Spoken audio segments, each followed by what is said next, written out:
guys, welcome back to this channel. So my new subscribers, welcome here, welcome to this family.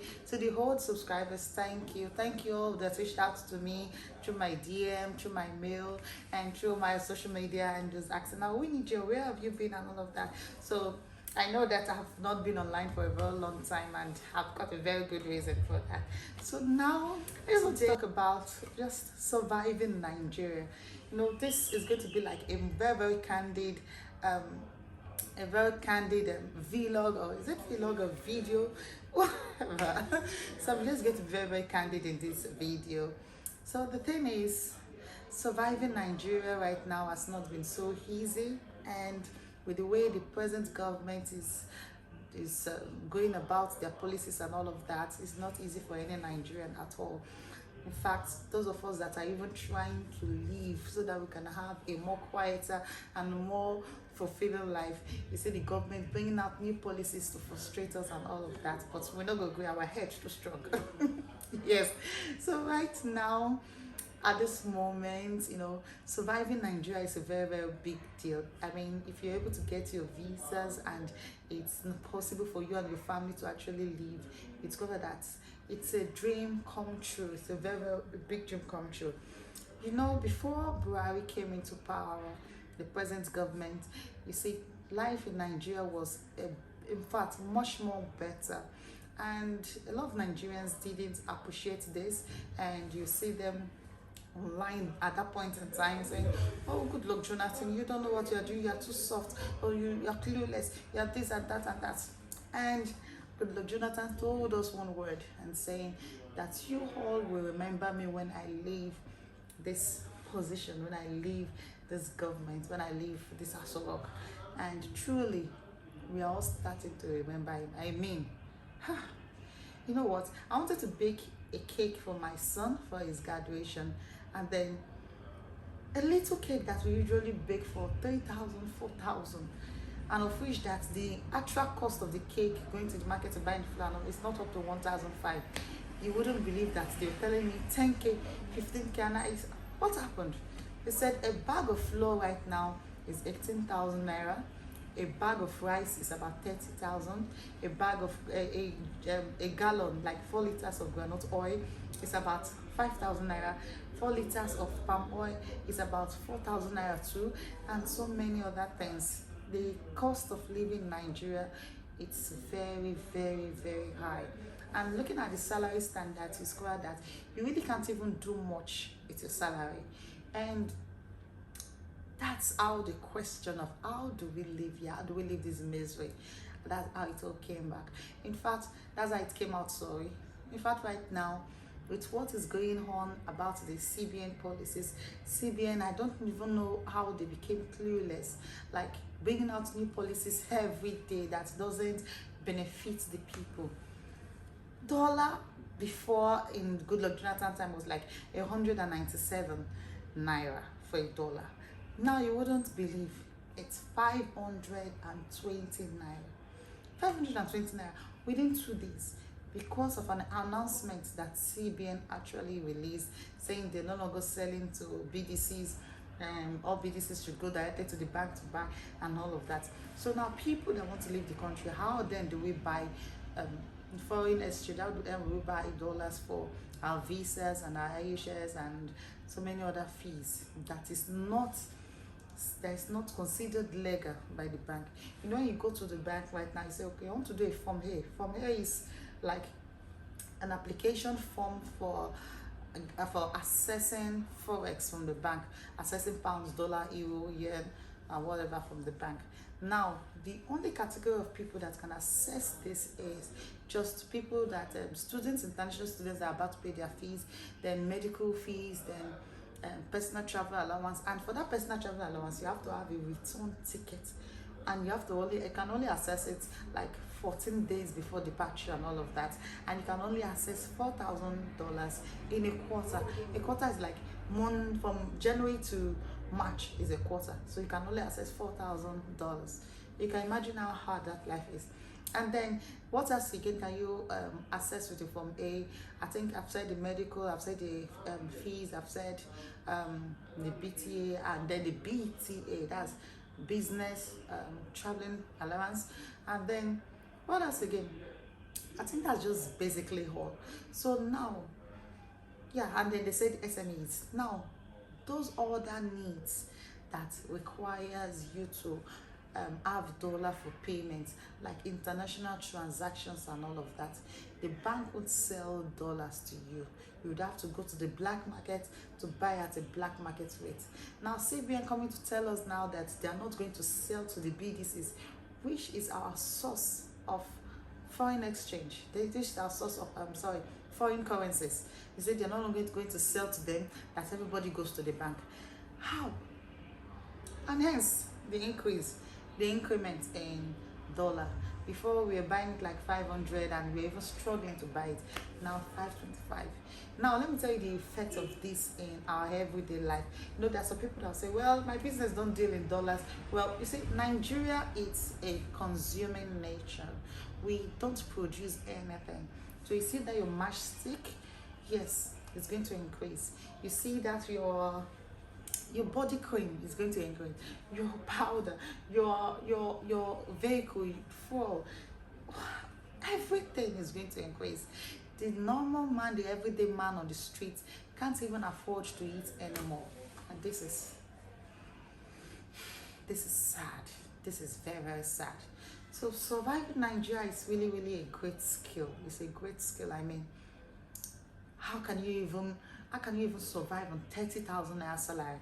You know, I was lucky enough, at least I was earning way more than 30,000, but then it still wasn't enough. That's why I was able to, like, and to think that Nigerians will still vote for a president that didn't go to school, a president without certificate, a president that they are still contesting his certificate, the eligibility or the legality of his certificate. To think that Nigerians will actually still do that, to think that Nigerians will actually still vote for a 87 years old man, a 97 years old man, shows that they would never learn. In fact, they've weaponized hunger, that the normal man on the street does not care anymore about what happens and he just wants to eat. He just wants to eat and stay alive. He's not interested in politics anymore. He's not interested in who governs the country or who governs him, how the road is being done. He just wants to live. Is that severe? And so during election period, you see them coming with bags of rice and bags and tubers of yams and all of that. And then these people just see the rice and they're salivating, like they're hungry. Oh, you mean if you give me this bag of rice, I mean, if I just vote, in fact, just my 2 points, I just vote and you give me 5,000, you give me 10,000, you give me a bag of rice. Oh yeah, let's go.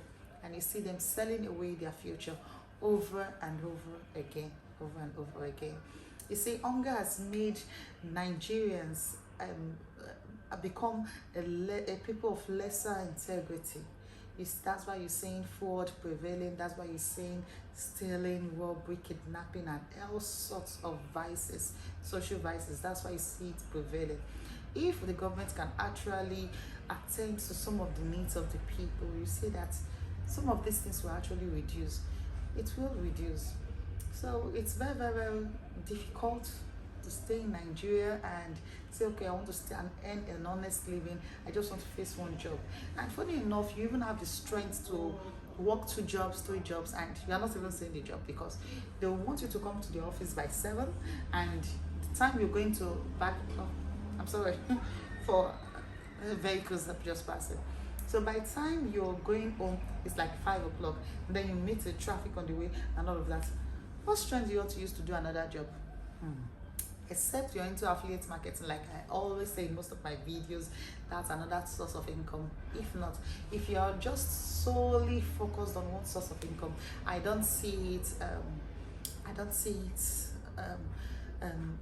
doing much for you. I don't see it doing much for you, especially when you're a family person. I don't see it doing much for you. So it's Nigeria. You say, wow, according to our street language. So I'm actually family, trying to give my children a better life. And I think it's something that I would count as a miracle. As I just forget it, I think it means I'm just meant to be here to just But thank God, God knows otherwise, and God gave me a second chance on all of that. So in my fact, it has been crazy. It has been crazy. Even with the Twitter ban. Normally, Twitter is a platform whereby we all go there, where we all go there to air our disappointment in the government policies, call out some of these politicians and some of these those on corridor of power and all of that. And then the ban us. It's like they took away our voice.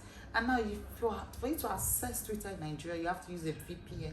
And most people are not even interested again because of the stress of trying to go to the VPN, trying to make sure that the VPN doesn't compromise any of your data on your phone, and then going back to your normal network. And my goodness, even the so-called, I'm so sorry, there's a church going on there.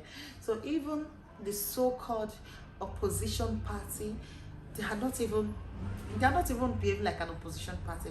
I mean, when something comes, I remember in before President Trump, before he actually left the government, you can see how unified the Democrats were, and even the liberals. You can see how they voice their opinions when it comes to different policies and all of that. You see those ones in Nigeria, yeah, PDB. They bought them off. They have, because when some of these policies come out, the next thing they brought out one press conference like that, and that's all. That is just all they will do. They are not interested in fact, they don't even have strength for any other thing. And that's why you see that this present government have been able to intimidate more people, trying to gag the press, putting up fines and all of that, and saying, oh, if people publicize this aspect of this, publicize this aspect of this government, we're going to revoke your licenses and all of that. That's because the opposition is not doing the job they ought to do. Oh, so sorry about that. I think there's a church nearby, and today's Sunday after all. So I think the opposition are not even doing the job they ought to do. And then when it comes to election, you start hearing, oh, this one is dragging to become the face of the party, is dragging to become the representative of the party on the governorship elections and local government. Where were they ever since? Like, if you really want to rule, you don't start like a month to elections. You don't start when the primary is about to start, and then you start seeing court cases all over the place and say, oh, come on. The opposition party is not an oppositional party. They're just there now, just sit down and observe.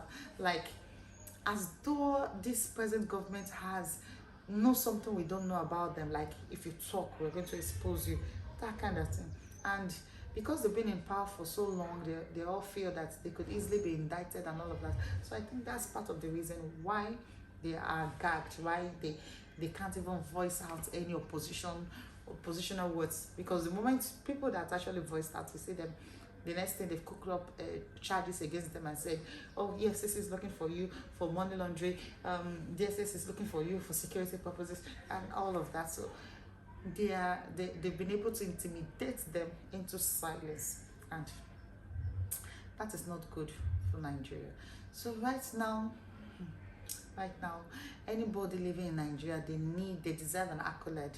And that's why I don't even blame some of those people going abroad and all of that. They really do not have an option. I mean, you only come to church and you pray for something that God has already given to us in abundance. Like, oh God, I'm praying for safe journey. I'm praying for this is something that if the roads are good, if everybody knows how to drive properly, the driver licenses are given on merit and not just connections and all of that. It's called that some of these prayer points is actually not needed. Oh God, like water is basic. Water is something that the government ought to provide. Electricity, same thing.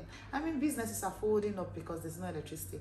For right now, they say, okay, they want to increase it to 1,000 naira or 900 naira and all of that. So how do you expect businesses to actually thrive on that? How much income, how much profit have they been able to make that they will now use that amount of money to buy fuel to light up their business? So this is something that if the government can work on, you say that life will be easier for the people in general. But of course, they are not ready for that. As I said before, they want to weaponize poverty. Of course, they're already doing that and frustrating people not to leave the country by not selling dollar to the BDCs, so that BDCs will not be well funded to sell to the public. And it's crazy. A trailer. So sorry. So it's really, really crazy and all of that. So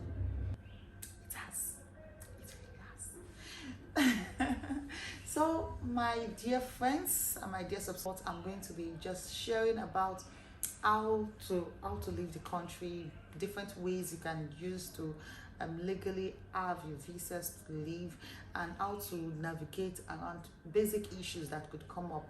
So I'm going to be doing more of that with my vlogging and all of that. So please try to subscribe. If you're not subscribed to this channel, please subscribe, and then tell your friends, share this, share, like, subscribe. Like, share, subscribe. Please, you know what I'm saying. So please tell your friends, tell everyone around you that, oh, Iamwinyjoe is popping. So they should come here to subscribe to this channel. So I'm really grateful to have you. I'm really grateful for you to have listened to all this, my many rants. I just decided to rant today. Yeah. I think I feel better ranting. So thank you for actually listening and for watching my video. I really appreciate it. And don't forget, it is Iamwinyjoe on all platforms: Instagram, Facebook, Twitter, podcast channels, Google Podcasts, iPhone Podcasts, Anchor, Spotify. Iamwinyjoe, Telegram. Iamwinyjoe everywhere. Worldwide. So please, I would love us to grow together. Thank you so much. And you can also send your business discussions to me at winifredjoe21@gmail.com. Yeah, that's my email. You can also reach out to me on business discussions, partnerships, and all of that. So thank you for watching this channel. I really do appreciate your audience. God bless.